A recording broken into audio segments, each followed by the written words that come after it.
De ijsbaan onder Simmerdiek in Huddegriep wordt mij die van Heijem en Beestersweg rekenen tot een van de mooiste van Friesland. Het is een beversen viever in een park.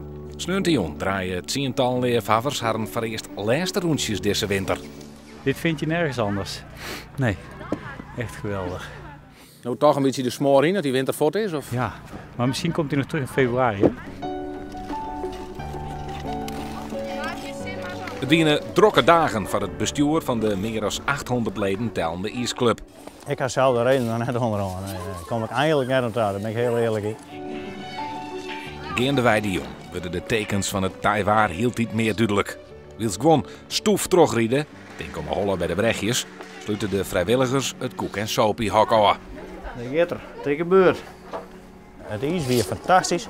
Op een gegeven moment zijn we zelf van het 7 zondag om hier op te gaan. Zo mooi ijs hier weer. Van de week zelf nog wat squallen aan het Rieten West. Maar wel meer dan 100 mensen en band. Dus we gaan een fantastische week gewoon.